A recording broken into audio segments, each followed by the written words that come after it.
There we go. Alrighty. What do you want to know? 3 questions. If you'll hold this. Oh, I can hold it. It's just like a normal microphone. Like Okay. it will pick it up. Okay. So the first question. Yes. Bye, nice to meet you. Take care. First question. What's your story? Well, my story is that I love stories. I'm a literature student, and I've made it my passion to go around the world and study at different universities to actually not just study comparative literature, but to compare.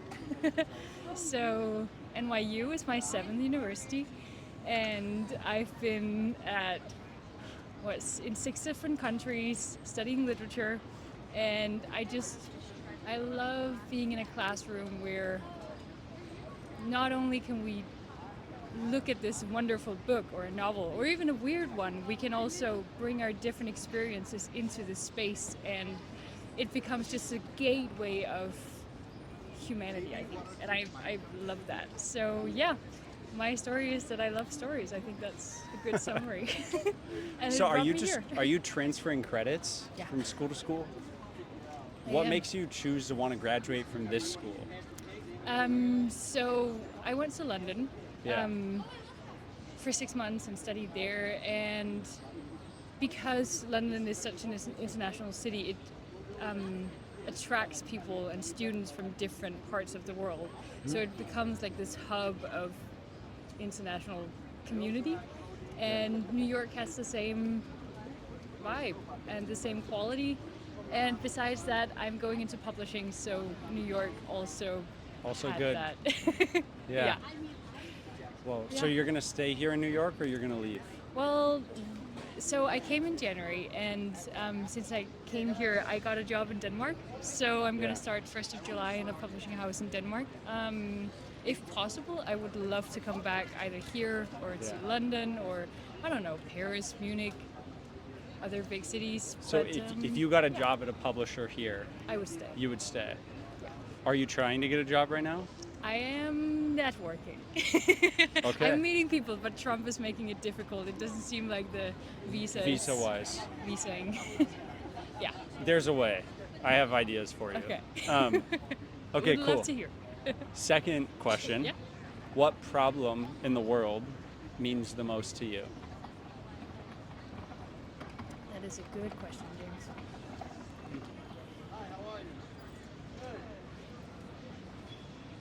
That's such a good question.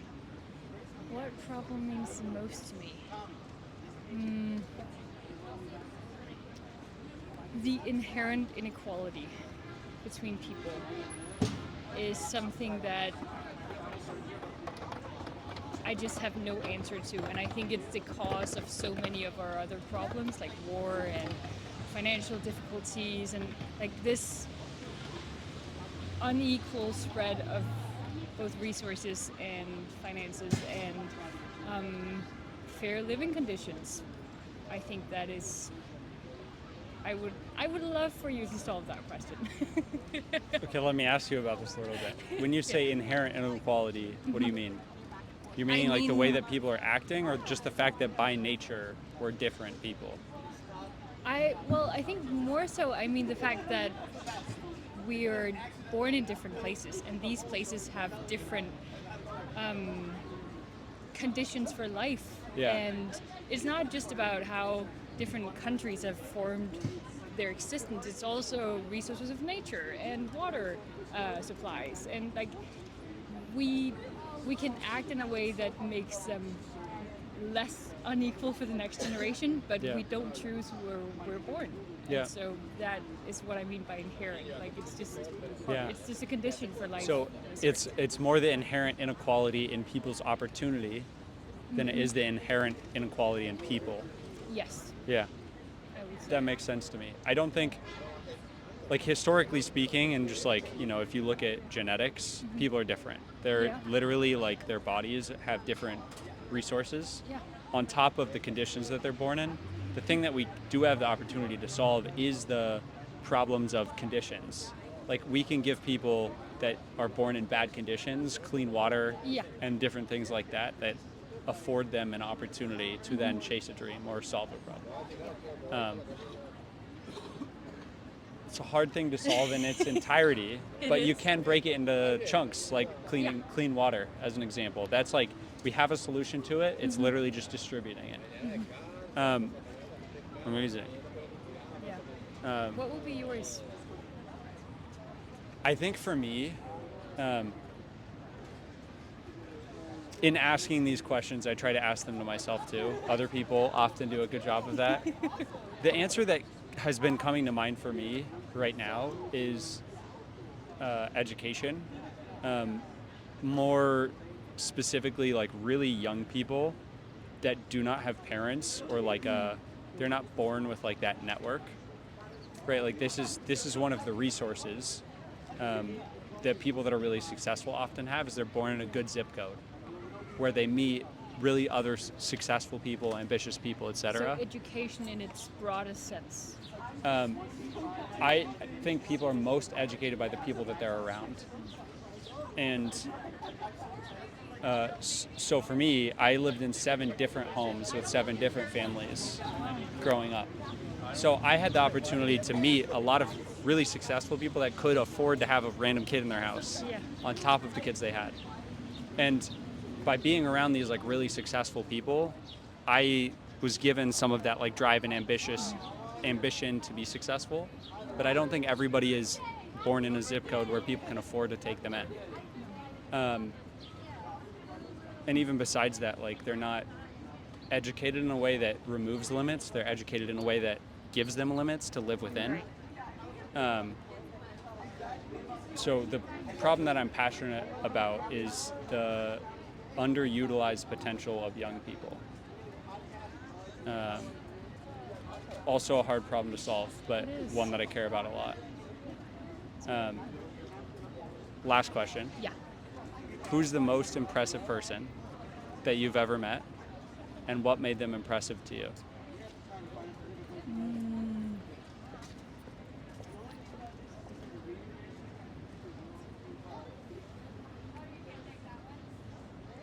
That's a very good question. Because immediately I don't think about people far away, like celebrities or somebody who's, I don't know, has a prestigious position or something like that, because those are not the ones that impress me the most. Because I think to have that influence on me, and maybe for everybody, they need to be somewhat available. And that's why I think the first person to come to mind is my grandmother. So she's, what is she now? 87. She has this gorgeous white hair. And she's lived on the same like square mile her entire life. Whoa. And being a farmer's wife and farmed her entire life. And she is, first of all, she's so rooted in Christ, and really like faith means the world to me. But also her sense of generosity is just not attached to how much she has at all. Like there's no relation. Conditions. No, and it's a mindset. And she didn't have the opportunity to go to a college as I did, and to university, and she desperately wanted to be a teacher. And so when I went into education, we had a lot of talks about how she wasn't able to, but it never meant that she was bitter or that she couldn't be happy for my sake. It just inspired me to make the most of it. Because I think that's one of the most important things that she says, that you're given the cards you are, and sometimes you can swap them for something else if you're given the opportunity, but most of the time you have to just make the most of the cards you're dealt. And that looks differently for different people, but I think that mindset of even obstacles can become a drive for you to become a better person, I find really, really inspiring. What has making the most of your college experience looked like? One of those things is 6 colleges, 7. 7 colleges that you've been to around the world. Yeah. One of it's networking, I'm sure. What else does that look like for you? Well, most of all, it looks like friendships. Okay. It makes me a better person to have people close to me who come from different experiences. Some come from wealth, some comes from poverty, and some comes from something in between. But they all have different outlooks on life, and yes, I think I can provide them with my perspective as well, and I can share as well. But it's just beautiful how we're not so different because we're just people, and I need that in my life. So most of all, it looks like friendships, and it looks like me having my friend from India to visit me for a week, hopefully in the future when her visa gets through. And it looks like me going abroad and just share life because, I don't want it to be just a college experience. I want this to be, like, in the best case scenario, that our kids had the opportunity to know each other, just because I was fortunate enough to know people abroad. I feel like we should make homie visas. Yes. You know? Yes. Like, that would be better for the U.S. economy if people could have relationships outside of the U.S. Yeah. In a way that, like, being together in person creates. I agree with that. Yeah. Let's make that happen. Homie visas. Homie visas. Yeah. Friendship visas. That would be good.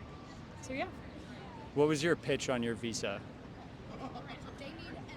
My Because you got to, like, kind of pitch yourself, right? Oh yes, I wrote the academic statement to the college, and Yeah. it was kind of a, what did I say?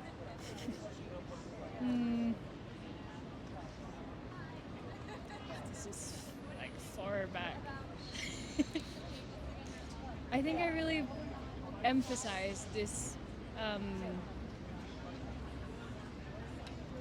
how literature can expand if we look at literature both written between cultures but also examine literature between cultures, because we need opportunities to talk to people and understand people better, and I think literature and art is an excellent example and gateway to do that, and I wanted to help with that by a fraction. Also, I am an idealist, so Anybody that does anything great is an idealist. Like, literally, the definition of somebody that improves the world is like, I could do that better. Like, I think we could improve this a little bit.